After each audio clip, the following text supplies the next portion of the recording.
예쁘시고 멋있는 분들이 많네요. 저희 교회에서는 이렇게 오면은 먼저 그런 인사를 해요. 참 예쁘십니다. 그렇게 인사합니다. 한번 인사해보고 옆에 분들에게 인사합시다. 멋있습니다. 예쁘십니다. 그렇게 하면 인사합시다. 시작. 참 멋있습니다.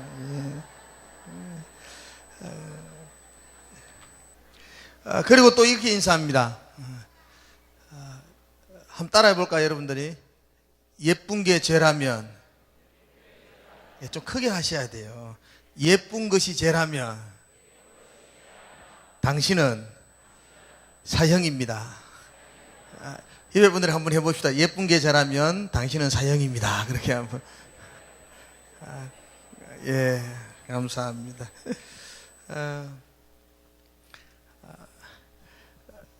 저는 진량에서 자라서 지금까지도 진량에 살고 있습니다. 저는 중학교 1학년 때에 진량에 있는 저 대구대학교 앞에 있는 상림동으로 이사를 와서 지금도 저희 어머니가 상림동에 살고 계시고 저는 잠시 대구에 나가 살다가 다시 지금은 진량제육기를 섬기기 위해서 다시 진량에서 이렇게 살고 있습니다. 그래서 진량은 제 고향입니다. 그래서 오늘 고향 어르신들이 많이 오셔가지고 감사를 드립니다.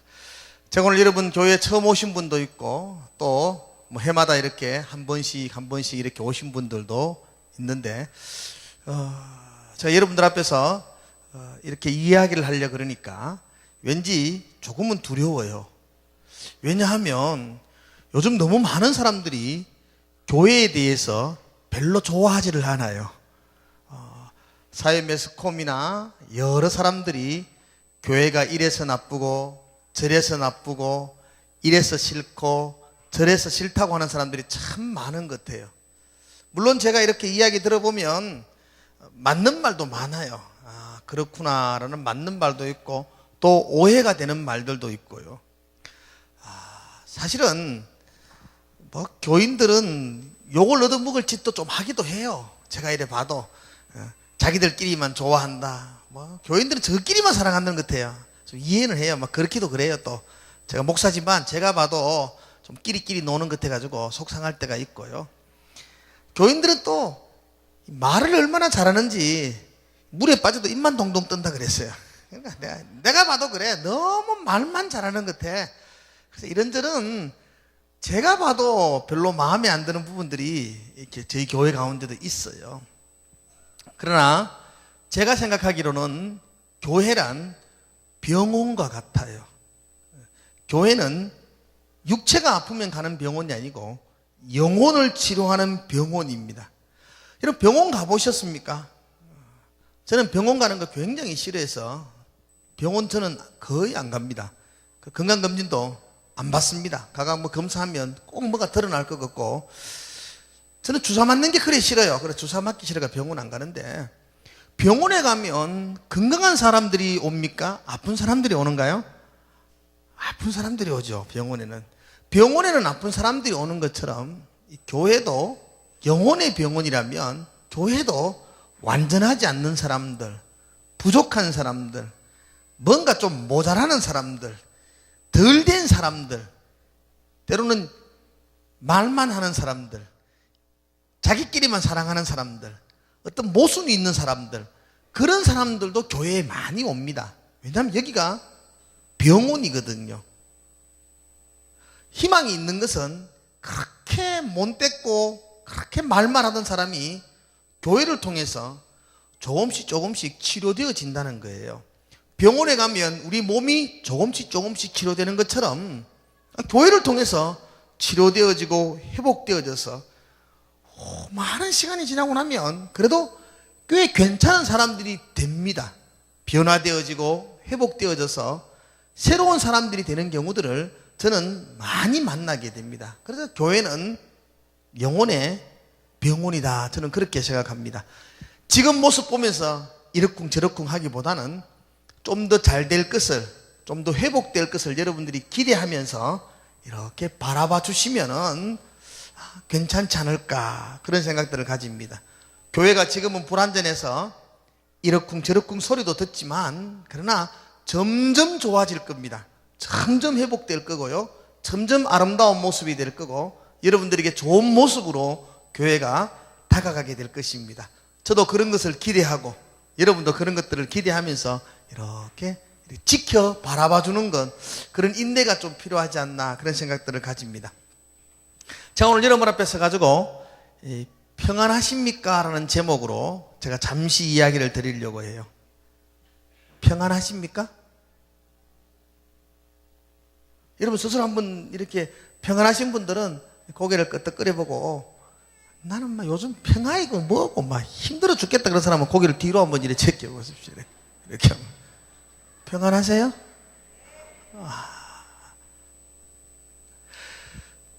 어떻게 하면 평안할 것 같아요? 평안하냐 그러니까 여러분들이 이해라고 그랬는데, 뭐가 평안한 거예요? 어떤 상태가 평안한 상태라고 말할 수 있나요? 얼마 전에 내가 14평 아파트 살다가 30평으로 옮겼어요. 그럼 평안한가요? 작은 차 타다가 큰 차로 돈을 벌여가 바꾸었어요. 그러면 그 사람은 평안한가요? 자녀들이 잘 자라가 대학을 취직하고 좋은 직장에 들어갔어요. 그러면 그 사람은 평안한가요? 평안하다는 것은 꼭 그렇지만은 않아요. 내가 많은 돈을 벌었다, 그렇다고 그 사람이 평안한 삶을 살고 있느냐? 그렇지 않는 경우들이 많더라고요. 평안은 돈이 많고 적음에 있는 게 아니고 출세를 했다 실패를 했다 거기에 있는 것도 아니더라고요. 돈이 많으면요, 돈 많은 사람 있나요? 돈이 많으면 평안해지는 게 아니고 편리해집니다. 좀 편리하게 살 수 있습니다. 그렇죠? 걸어갈 곳을 차 타고 갈 수도 있고, 라면 먹어야 될 것을 스파게티 먹을 수도 있고, 좀 불편하게 살지 않고 돈이 많으면 편리하게 살 수 있습니다. 그러면 편리하게 산다고 평안하게 사는 걸까요? 편리하게 사는 것과 평안하게 사는 것은 엄격하게 달라요. 많은 걸 가지고 편리하게 살면서도 불행하게 사는 사람이 있고, 아무것도 없이 불편하게 살지만 평안하게 사는 사람들이 있더라고요. 여러분 주변도 한번 보십시오. 막 불편하지만 평안하게 사는 분들이 있습니다. 몸이 다쳐서 좀 불편하지만 마음에 평안이 있는 사람이 있고요, 건강하지만 불행하게 사는 사람도 있어요. 돈이 많지만 불행하게 사는 사람도 있고, 돈이 없지만 평안하게 사는 사람도 있습니다. 제가 조금 오래된 이야기지만, 제가 대학원에 공부를 할 때에, 그때 대학원을 공부하기 위해서 등록금을 이렇게 가지고, 제가 주머니에 등록금을 넣고, 여름이었어요. 주머니에 넣고, 은행이 좀 멀어가지고 자전거를 타고 제가 은행에 등록금 납부하려고 은행에 자전거 타고 갔었어요. 신나게 자전거 타고 가가지고 은행에 딱 내려가지고 주머니 손녀니까 검은 봉지가 없네. 이게 자전거 타고 오다가 떨어져 붙는 거예요. 야, 막 정신이 아찔해요. 우리가 참 가난했거든요. 그래서 자전거 얼른 돌려가지고 막 찾아갔어요. 아이고, 그 돈 뭉치를 그냥 놔두겠어요, 요즘 사람들이. 없어요, 집에까지 가도. 혹시나 내가 집에 놔두고 안 오는 싶어지고 전화했어요, 집에 제 아내에게. 혹시나 있나 그러니까, 당신 가지고 갔잖아요. 근데 가지고 왔거든요. 떨어졌는 거야. 몇 번을 왔다 갔다 그래도 그 길에는 찾을 수가 없었어요. 그래서 자전거 타고 오지도 못하고 끌고, 그게 어떤 돈인데, 어떻게 모은 돈인데, 끌고 이렇게 제가 터벅터벅 걸어오니까, 한 중간쯤 오니까 어떤 아줌마가, 아마도 한 40대 정도 되는 아줌마였어요. 그 아주머니가 저를 부르더라고. 혹시 돈 잊어버렸냐고. 잊어버렸다고. 내 돈 잊어버렸다고. 왜 알았냐고. 그러니까 꼴보이 돈 잊어버리지 않은 것더라고. 뭐 그 자전거 끌고 고개 숙이가 터벅터벅 걸어오는 모습 보이 돈 잊어버린 사람 그때요. 그래서 그래서 어떻게 그분이 어떤 많은 사람이냐면 그분이 요즘은 잘 없어요. 공중전화 박스를 청소하는 아줌마였어요. 그러니까 길에 공중전화 있잖아요. 그 박스가 유리로 돼가지고 막 이렇게 더러워질 때 그걸 청소하는 분이셨어요. 그 박스를 이렇게 청소하다가 뭐가 하나 뚝 떨어진 걸 봤대요. 그 보니까 그 얼른 주웠더라 돈 뭉치더라는 거야. 그래서 자기가 가지고 있을 때 잊어버린 사람이 올 것 같아가지고 보이 뜨르마이 생긴 게 왔다 갔다 그린다는 거야. 그러니까 저 사람이구나. 그래서 내게 건네주더라고요. 야, 내가 얼마나 반갑든지요. 근데 그 돈을 이렇게 받으면서 내 머릿속에 떠오르는 게 뭐냐면, 야, 이걸 어떻게 사례를 해야 되지? 보답을 해야 되잖아요. 원래 주운 돈을 받으면 거의 한 10% 정도나 뭐 5% 정도는 띠가 줘야 되잖아. 그 예의잖아요. 그런데 내 처지가 어떠냐면 공납금의 10%를 띠가 그 아주머니 주고 나면 공납금 등록을 못 하는 거예요. 다 잊어버리나 10% 잊어버리나 똑같은 거라 나는. 그래서 내가 말을 못 하는 거예요. 이걸. 그래서 아줌마 너무 고맙습니다. 너무 고맙습니다. 내가 사례를 해야 되는데 이런 말을 했는데 근데 그 말을 해야 되잖아. 그래도 내가 사례를 해야 되는데 어떡할까요? 그러니까 그 아주머니가 내 말이 떨어지자마자 환한 모습으로 우리 아버지가 부자기 때문에 그런 돈 필요 없다고, 사례 필요 없어요, 그런 말을 해요.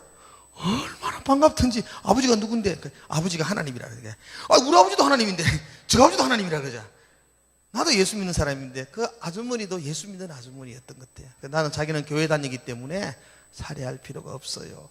그러면서 아주머니가 공중전화 운전하는 아주머니인데 그 자전거를 타고 다니시더라고. 물통을 들고 자전거 타시고 싹 가버리시는데 뒤에서 바라보면서 그 얼굴, 그 모습, 그 뒷모습, 야, 참 부유한 사람이구나, 참 행복한 사람이구나, 참 평안한 사람이구나 라는 걸 내가 느꼈어요.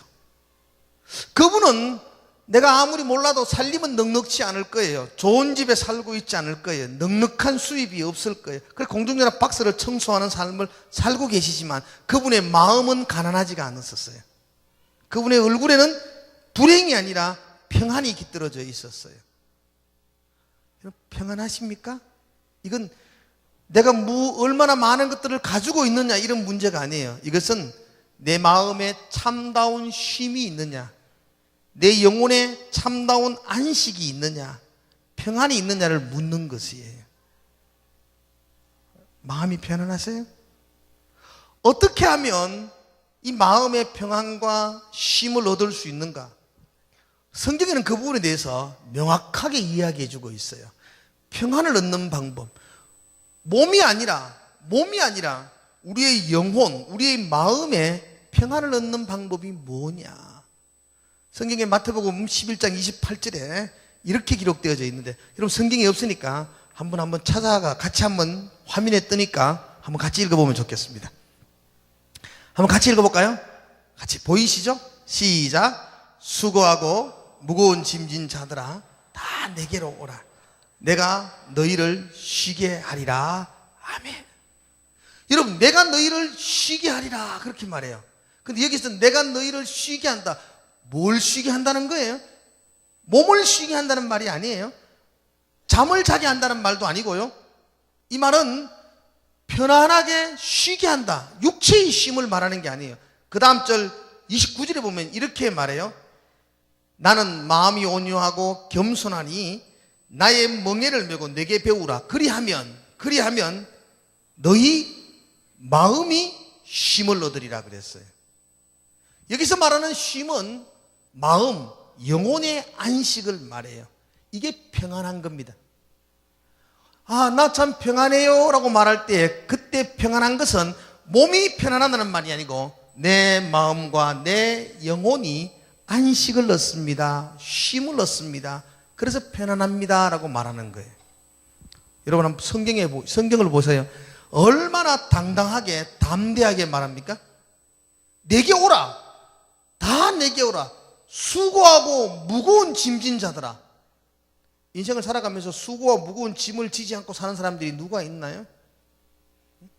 가족의 짐, 사회의 짐, 부담감, 우리 어깨에 그런 짐을 지고 살아가잖아요.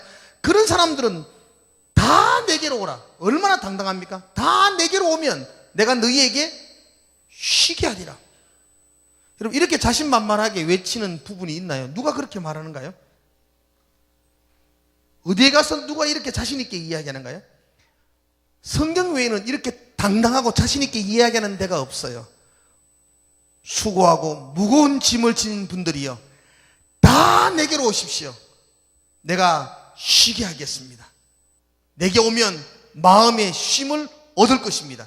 이 성경이 당당하게 우리에게 그런 말씀을 하고 있습니다.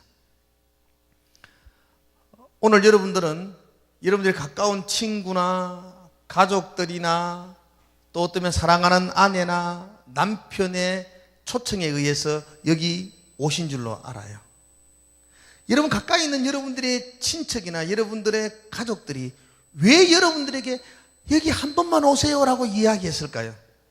여기가 거짓이고 이곳이 불행한 것이고 이곳이 악한 곳이라면 여러분의 사랑하는 사람들이 여러분들을 이곳으로 초대했겠습니까? 그렇지 않습니다. 이곳에 성경이 말했던 것처럼 진정한 영혼의 쉼과 안식이 있기 때문에 여러분들을 사랑하는 사람을 한 번만이라도 이곳에 오라고 초대를 했습니다. 저희 교회는 남편은 교회 안 나오고 아내만, 여자만 교회 나오는 사람들이 종종 있습니다. 근데 그분들을 만나서 제가 이야기해보면 그분들의 가장 큰 소망은 남편과 함께 교회 오는 겁니다. 내가 제일 사랑하는 사람, 내 부모와 내 가족과 내 남편과 함께 내가 여기에 와서 예배 드리는 것, 이게 가장 큰 소망이에요. 왜 그들이 그런 소망을 가지나요? 내가 경험해 보니까 이곳에 성경이 정말로 말하는 것처럼 참 평안이 있거든요. 참다운 영혼의 안식이 있거든요. 그래서 이 좋은 것을 내 사랑하는 사람에게도 알려주고 싶은 것이 바로 그 마음이에요. 이게 안 좋다면 사랑하는 사람에게 이걸 전해주겠습니까? 이게 진실이기 때문에 이걸 전해주고 싶어하는 마음이에요. 제가 군대에 있을 때 동기가 한 분 있었어요. 제 군대 동기 중에 친한 친구 중에 한 사람이 강원도 태백에서 살았어요. 당시로는 강원도 태백이 탄광으로 유명했었습니다. 친구의 아버지도 탄을 캐는 광부였습니다.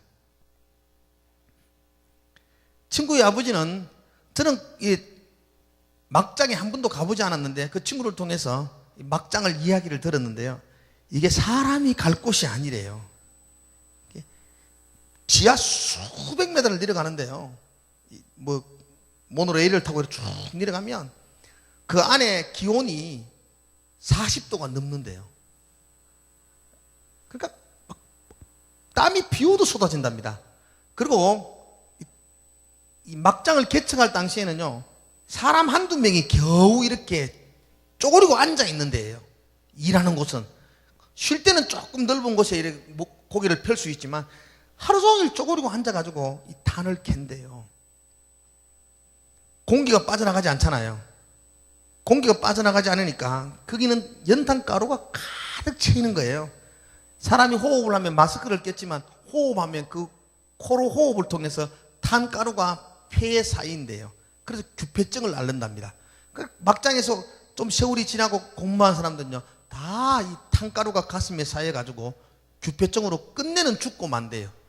그래서 그게 막장 인생이라 그렇게 말하더라고요.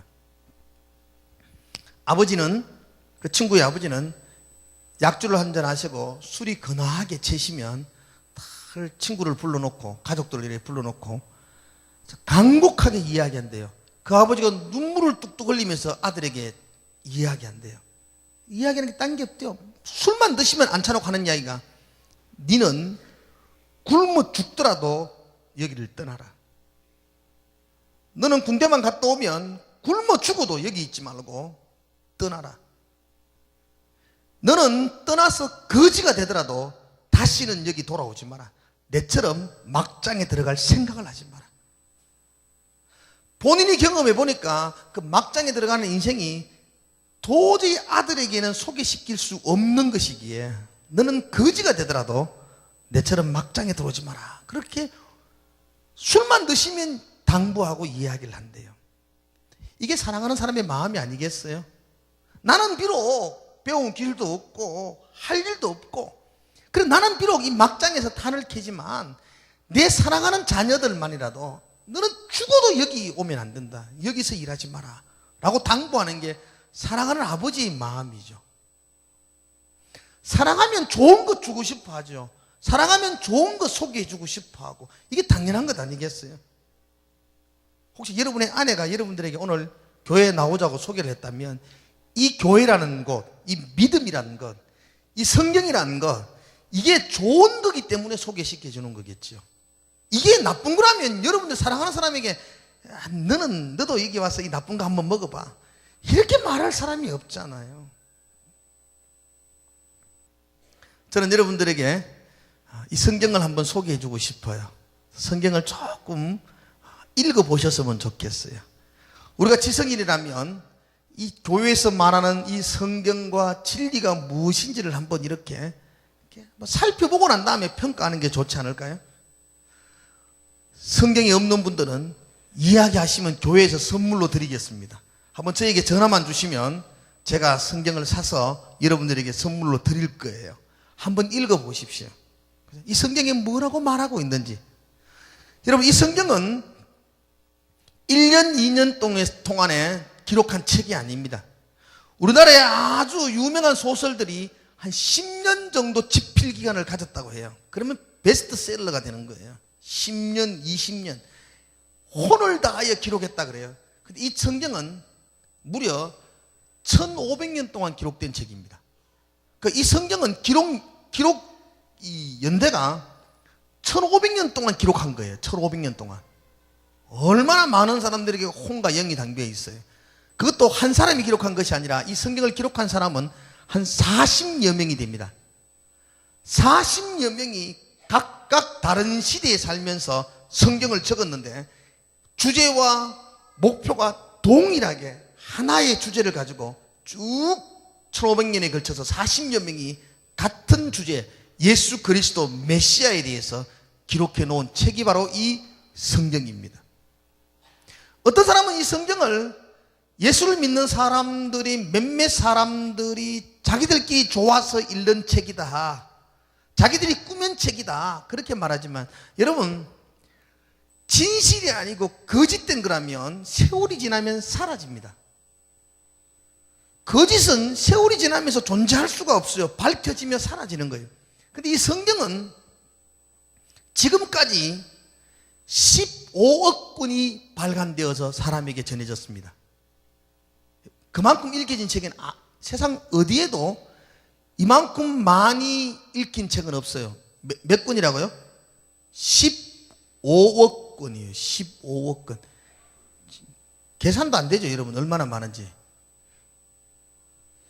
매년, 작년에도 한 해 동안, 매년 한 해 동안 이 책은 3천만 권이 팔립니다. 놀라셔야 되는데 전혀 놀라지도 않아요. 여러분, 100만 권만 팔리면 베스트셀러가 됩니다. 근데 이 책은 3천만 권이 팔린대요. 여러분, 그럼 이 책을 사서 읽는, 해마다 3천만 명이 이 책을 읽는데 사서 읽는 사람이 다 정신 이상자들인가요? 다 광신자들인가요? 다 이 책을 사서 읽는 사람들이 다 이상한 사람들인가요? 그렇지 않습니다, 여러분. 이것이 진실이 아니라면 이 책은 벌써 역사 속에 묻혀져서 아무도 돌아보지 않는 책이 되었을 겁니다. 그러나 세월이 갈수록 이 책은 더 많은 사람들에게 읽혀지고 있습니다. 그것은 여기 나와 있는 이야기들이, 여기 나와 있는 말들이 틀린 말이 아니라는 겁니다. 수고하고 무거운 짐진 자들아, 다 내게로 오라. 내가 너희를 쉬게 하겠다. 이 말이 가짜가 아니라는 겁니다. 참 평안과 안식이 이 성경 가운데 있다고 분명히 우리는 확신하고, 또 이 성경을 통해서 참 평안과 안식을 얻은 사람들이 한두 명이 아니에요. 우리 주변에 수많은 사람이 지금도 이 성경을 통해서 평안과 안식을 얻고 있습니다. 제가 다 소개는 못 해드리고, 제가 오래전에 들었던 이야기, 책으로 봤던 이야기 중에 하나가 탤런트 중에 여러분이 잘 아시는 사람을 소개하는 게 좋지 않을까 싶어서, 탤런트 가운데에 김자옥이라는 씨가 있어요. 김자옥이라는 분. 김자옥이라는 씨가 이상하다. 김자옥 씨 알아요? 잘 모르는구나. 역시 TV만 보시는 것 같아요. 그 김자옥이라는 꽤 유명한데요. 모르세요? 알면 크게 알아요. 그러면 예 한번 켜보세요. 김자옥이 알아요? 아시는구나. 예. 김자옥 씨는 2남 5녀 가운데에 셋째 딸로 태어났답니다. 어릴 때부터 행복하지는 않았대요. 참 불행한 삶을 살았대요. 아버지가 시인이며 음악 교수시고 무용평론가였대요. 그러니까 예술가였다고요, 아버지가. 그러니까 아버지가 예술가니까 예술을 가는 아들은 대부분 가정을 안 돌봅니다. 그래서 집에 살이 떨어졌든지 또 뭐 아들이 학교를 간다든지 아버지는 전혀 관심이 없었어요. 어머니가 고생을 많이 하셨죠. 그러니까 자연히 아버지와 어머니는 틈만 나면 싸우는 거예요. 김자옥 씨는 그 부모님이 싸우는 모습을 보면서 이렇게 자랐어요. 그러면서 김자옥 씨는 이렇게 생각하면서 여자의 인생은 참 불행하다. 남자는 자기 마음대로 왕처럼 군림하고 여자는 지리도 고생을 하는구나. 나는 여자로 태어나서 왜 이렇게 고생이 심할까? 나도 이렇게 살아야 되는데. 그러면서 막 자기 자신에 대해서 비난했대요. 비관하고. 그러면서 사춘기가 되면서 살아서 뭐하노? 돈을 많이 벌어도 죽을 거고 공부를 많이 해도 죽을 거고 다 죽을 거 아닌가요? 그죠? 이 땅에 성공을 해도 죽을 거고 그럭저럭 대충 살아도 죽을 거고, 그러니까 뭐 구태여 내가 열심히 살아가지고 죽을 건데 열심히 살 게 뭐 있노? 공부 열심히 할 필요가 뭐 있노? 죽을 건데 대충 놀면서 살다가 죽자. 이래 죽어도 죽고 저래 죽어도 죽으니까 그런 생각에 사로잡혔대요. 그런데 죽으려고 그래도 이분이 미션 스쿨을 다녔대요. 중고등학교를, 기독교 학교를 다녀가지고 매일 설교를 들었대요. 근데 목사님이 매일 설교하면서 죽음이 끝이 아니고 죽음 이후에 천국이 있고 지옥이 있다는데 자기는 가만히 생각, 이래 살다가 나는 지옥 갈 것 같대요. 그 죽으면 지옥 갈 것 같다는 거예요, 자기 생각에. 그러니까 죽을 수도 없는 거예요. 죽으면 지옥 가니까. 그러니까 죽지도 못하고 삶은 많아 죽을 건데 또 살지도 못하겠고 이래서 막 방황하며 삶을 살았다고 합니다. 그러다가 대학교 1학년 때에 우연한 기회에 캐스팅을 당해가지고 일약 스타가 되었어요. 김자옥이라는 배우가 얼마나 유명해졌나요? 얼마나 유명해진지 몰라요. 대학교 1학년 때에 갑자기 스타가 된 거예요. 돈을 억수로 벌였어요. 그리고 사람들이 막 가면 막 예쁘다 그랬어요.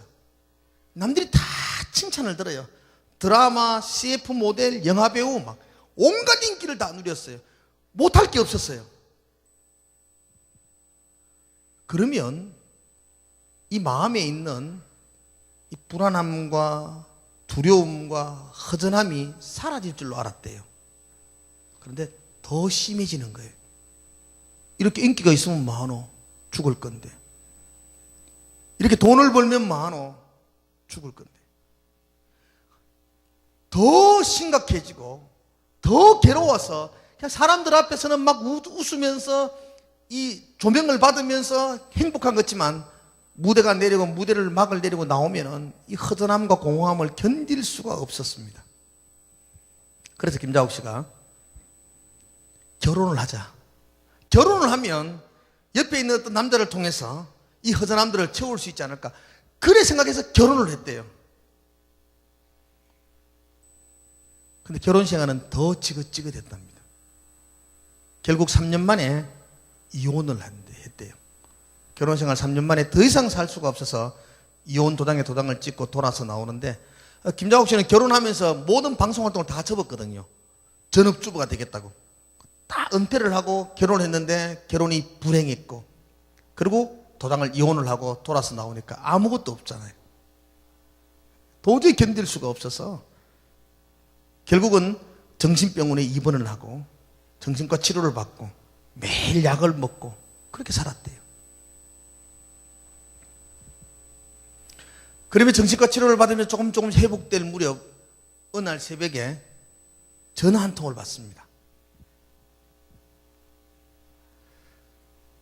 자기가 가장 사랑하고 자기가 가장 의지하는 언니가 있었대요. 친언니. 그 친언니는 자기보다 더 예뻤고 더 공부도 많이 했고 또 그 친언니는 결혼도 잘해가지고 남부럽지 않게 살고 있었대요. 근데 어느 날 새벽 전화가 왔는데 친언니가, 그 언니가 자살을 했다는 거예요. 언니가 스스로 생명을 끊어버렸어요. 자기도 죽고 싶어 죽겠는데 지옥 때문에 두려워서 못 죽고 있는데 언니는 그냥 죽어버린 거예요. 더 이상 살 수가 없었어요. 김장옥 씨는 더 이상 살아갈 희망이 없었대요. 그래서 폐인처럼 고개 숙이고 살았답니다. 근데 친구가 옆에 있다가 저렇게 두었다가는 죽을 것 같으니까 이 김장옥 씨를 옆에 친한 친구가 손잡고 너 이러면 안 된다, 이래 살면 안 된다, 그렇게 데리고 온 것이 20년 전에 교회로 데리고 왔대요. 그래서 교회로 데려갔대요. 교회에 왔더니만은 왠지 모르게 마음의 평안을 얻었대요. 그렇게 죽고 싶었는데 죽고 싶은 마음들이 조금씩 사라지고 뭔가 소망을 얻게 되었대요. 그리고 하나하나 배우고 신앙의 기쁨을 누렸대요. 이게 성경에 말했던 것처럼 내게로 오라, 내가 너희를 편히 쉬게 하겠다는 이 말씀이 자기에게 그대로 적용이 된 거예요. 그래서 마음의 안식을 얻었어요. 얼굴이 밝아졌어요. 그래서 지금의 남편이 있던 남편을 새롭게 만나게 되고 남편과 결혼하게 되고, 그죠? 아이가 없어가지고 이분은 아이를 놓기에 아이를 못 놓는다고 했대요. 이 병원에서. 근데 하나님 내게도 아이를 주세요라고 한 달 동안 금식하며 기도를 했대요. 그래서 아들도 얻었대요. 지금 그렇게 웃으면서 이렇게 막 공주처럼 막 지내는데요. 원래 그렇지 않았대요. 새침대기였고 원래 그렇게 좀 날카로운 여자였는데 그가 예수를 믿고 평안을 얻고 나니까 그가 너무 행복하게, 너무 기쁘게 지금도 어린아이처럼 공주처럼 그렇게 웃으면서 나가고 있다고 합니다. 여러분, 이거 외에도 이 성경을 통해서 삶이 바뀌어지고 인생을 새 출발했던 사람들이 한두 명이 아니에요. 오늘 성경 말씀을 여러분과 함께 기억했으면 좋겠어요. 수고하고 무거운 짐진 자들아 다 내게로 오라, 내가 너희를 쉬게 하리라. 이 약속을 한번 믿어보십시오. 혹시 여러분 마음속에 무거운 짐과 염려와 걱정이 있다면 다 내게로 오라, 내가 너를 쉬게 하리라. 이 말씀을 한번 믿어보시고 신뢰해 보십시오. 그리고 예수를 영접하며 나갈 수만 있다면 여러분 인생에 새로운 출발점, 새로운 전환점이 오늘이 될 수가 있습니다. 교회 오신 여러분들을 환영합니다. 한번 성경을 읽어보시고 또 궁금하고 또 의심이 있는 부분이 있다면 교회나 또 저에게 전화를 주시면 제가 성실껏 여러분들을 대답해주고 의문점을 풀어드리고 하겠습니다. 감사를 드립니다. 감사합니다. 예.